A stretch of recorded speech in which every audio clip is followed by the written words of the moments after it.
हरियाणा विद्यालय शिक्षा बोर्ड के 9वीं कक्षा के छात्रों के फाइनल एग्जाम 18 फरवरी 2025 से शुरू हो जाएंगे और 18 तारीख को पहला पेपर 9वीं कक्षा का हिंदी विषय का है। इसलिए हिंदी विषय की तैयारी करवाने के लिए आज मैं आपको इस वीडियो के अंदर नैतिक शिक्षा के जो मोस्ट इंपॉर्टेंट क्वेश्चन है उनकी तैयारी मैं आपको इस वीडियो के अंदर कराऊंगा, क्योंकि नैतिक शिक्षा से जो है 10 नंबर के क्वेश्चन आपके फाइनल एग्जाम में पूछे जाएंगे। वीडियो अच्छी लगे तो लाइक करें, चैनल को सब्सक्राइब करके ऑल के बटन के ऊपर क्लिक कर लें ताकि जब नेक्स्ट वीडियो अपलोड हो तो उसका नोटिफिकेशन आपको मिल जाए, क्योंकि मैं आपको अपने चैनल के ऊपर आपके सभी सब्जेक्ट की तैयारी करवाऊंगा। अब क्वेश्चन देखते हैं। पहला क्वेश्चन देखें। पहला क्वेश्चन है, अंतिम या 700वें श्लोक में संजय धृतराष्ट्र को संबोधित करते हुए क्या कहते हैं? आंसर देखें। इस श्लोक में संजय धृतराष्ट्र को संबोधित करते हुए कहते हैं कि हे राजन, जहाँ भगवान श्री कृष्ण हैं और जहाँ धनुर्धारी अर्जुन है, वहाँ विजय, विभूति और श्री का होना निश्चित है। यानी कि संजय धृतराष्ट्र को बताता है कि जहाँ पर भगवान कृष्ण है, धनुर्धारी अर्जुन है, वहाँ उनकी जीत होना निश्चित है। यही अटल नीति है और यही मेरा मत है।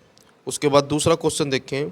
अर्जुन को ही श्री कृष्ण का आश्रय क्यों मिला? यानी कि अर्जुन को श्री कृष्ण, भगवान श्री कृष्ण का आश्रय क्यों प्राप्त हुआ? आंसर देखें।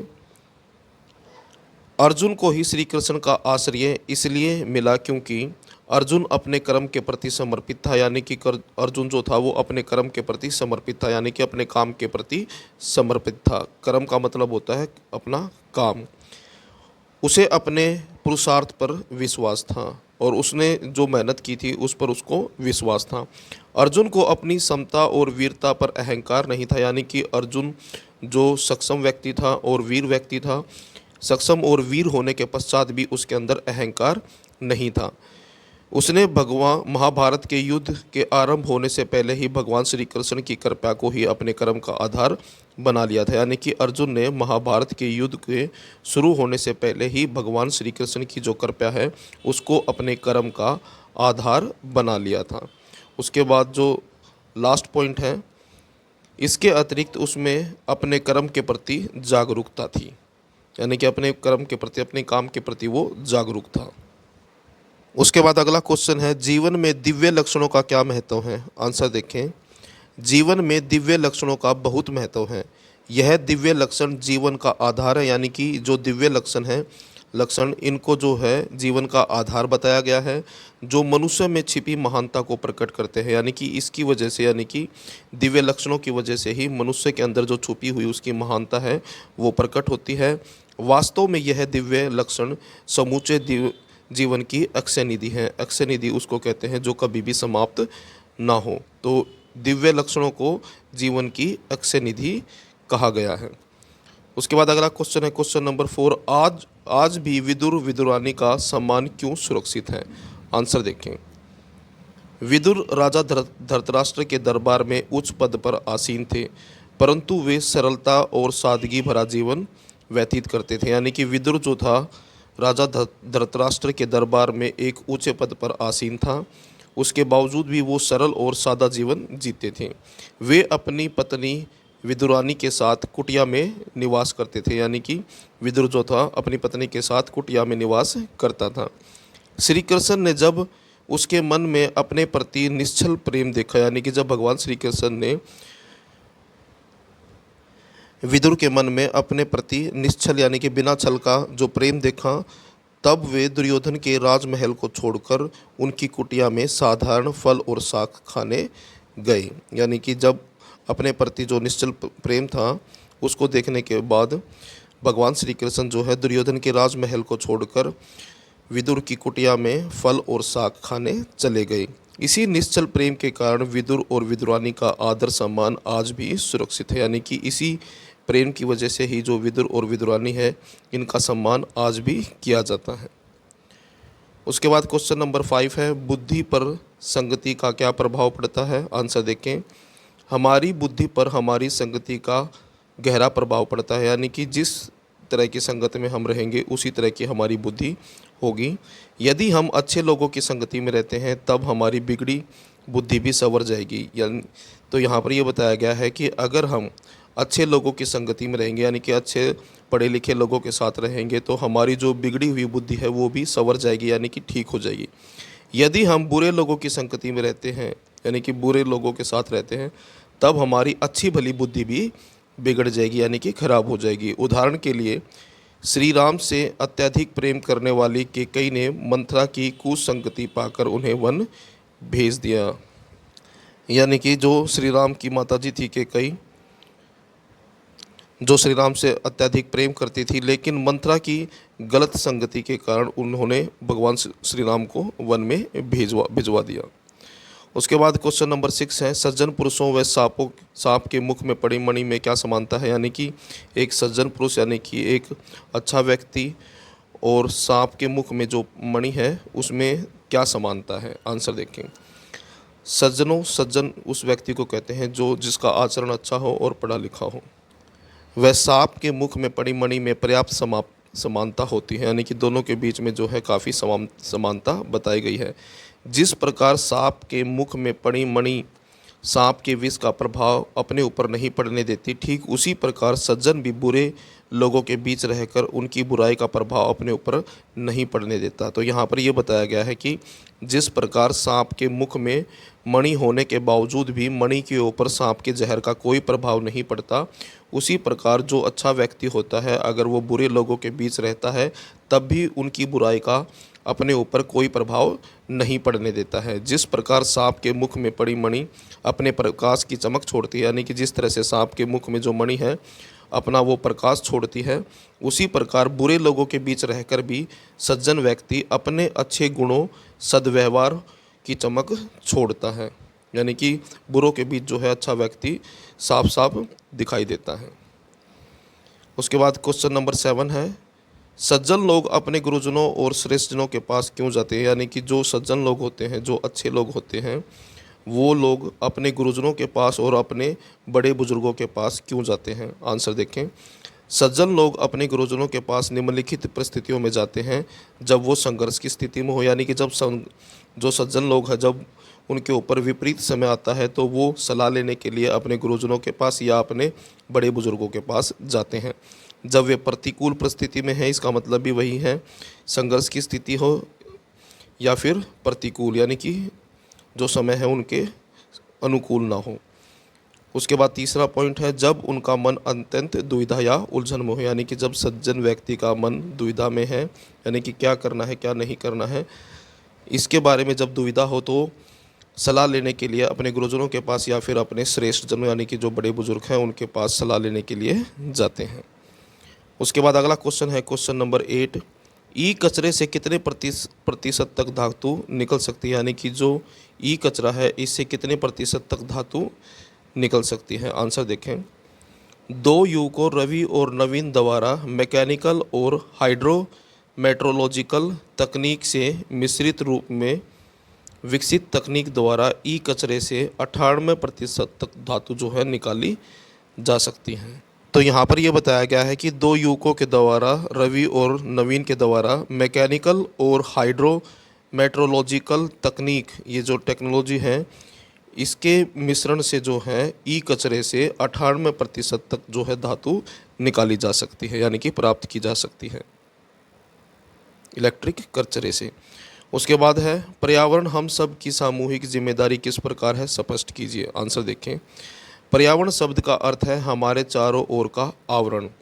इसमें भूमि, जल, वायु आदि का समावेश है, यानी कि पर्यावरण का मतलब है जो हमारे चारों ओर जो आवरण है उसको, और इस आवरण के अंदर भूमि भी शामिल है, जल भी है शामिल और वायु भी, यानी कि इन तीनों चीज़ों से मिलकर जो है पर्यावरण बनता है।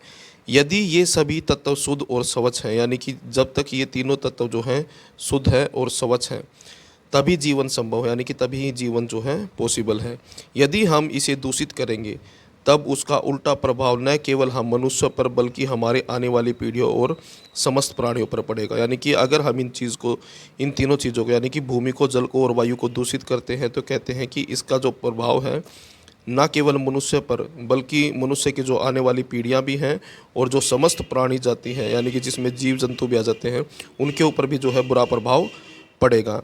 यही कारण है कि स्वच्छ पर्यावरण बनाए रखना हम सब की सामूहिक जिम्मेदारी, यानी कि पर्यावरण को स्वच्छ बनाए रखना ये सभी की सामूहिक जिम्मेदारी का मतलब है सभी की जिम्मेदारी है।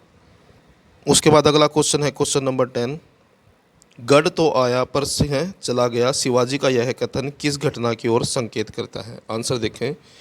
शिवाजी का यह कथन कोंढाणा दुर्ग को जीतने संबंधी घटना की ओर संकेत करते हैं, यानी कि जो कोंढाणा दुर्ग को जो जीता गया था, इस घटना से ये संबंधित है ये वाक्य।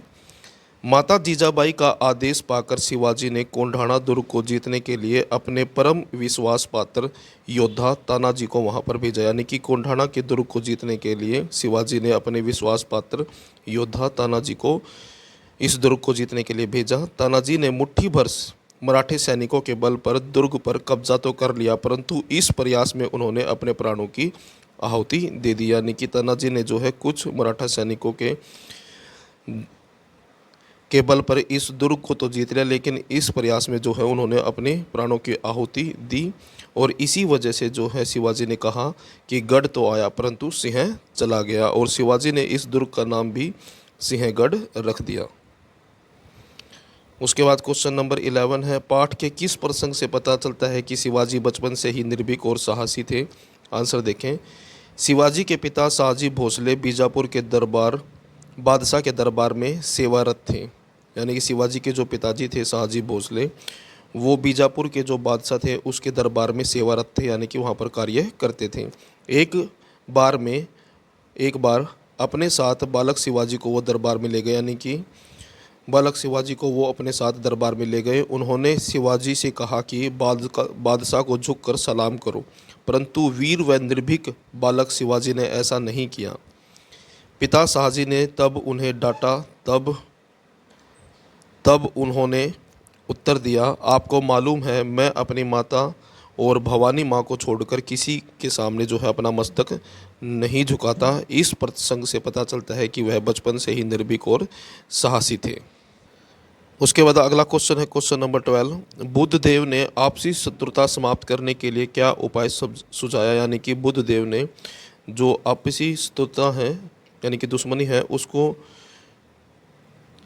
समाप्त करने के लिए क्या उपाय दिया? आंसर देखें। उन्होंने आपसी शत्रुता समाप्त करने के लिए एक अनूठा उपाय सुझाया।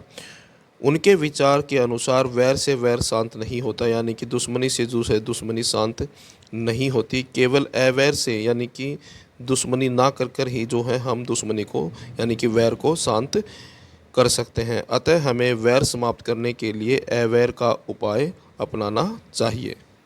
उसके बाद नेक्स्ट क्वेश्चन है क्वेश्चन नंबर 13, कर्तव्य विमुख व्यक्ति को समाज किस दृष्टि से देखता है? आंसर देखें।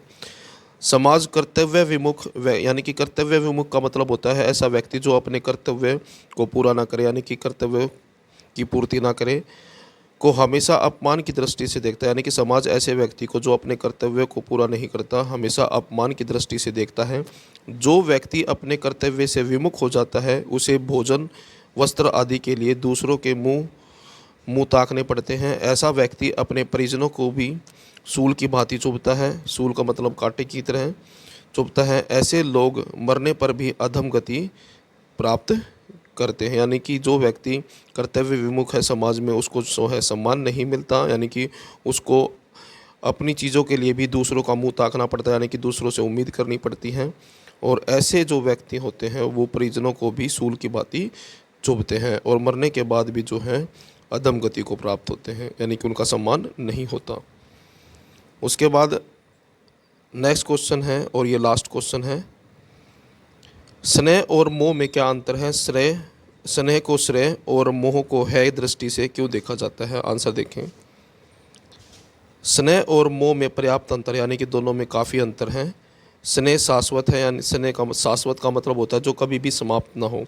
जो स्नेह है वो कभी भी समाप्त नहीं होता और ये स्वाभाविक प्रेम का रूप है। जबकि मोह स्वार्थ पर आधारित प्रेम है, यानी कि जो मोह है वो स्वार्थ पर आधारित प्रेम है। स्नेह प्रेम का उद्दत स्वरूप है। उद्दत का मतलब होता है विशाल, यानी कि जो स्नेह है वो प्रेम का विशाल स्वरूप है, जबकि जो मोह है वो प्रेम का शुद्र यानी कि छोटा रूप है। व्यक्ति जिससे स्नेह करता है उसके लिए वह बड़े से बड़े त्याग कर सकता है, यानी कि जो व्यक्ति जिससे स्नेह करता है उसके लिए वो बड़े से बड़ा त्याग कर सकता है ताकि वह जीवन में नीतिपूर्वक उन्नति करे, सम्मान अर्जित करे। उदाहरण के लिए विदुला अपने पुत्र को युद्ध करने के लिए भेजना चाहती है ताकि वह अपना खोया हुआ सम्मान आदि प्राप्त कर सके। मोह में पड़ा व्यक्ति इतना बड़ा त्याग नहीं कर सकता। यानी कि अगर वह अपने पुत्र से मोह करती तो वो कभी भी जो है उसे युद्ध में न भेजती।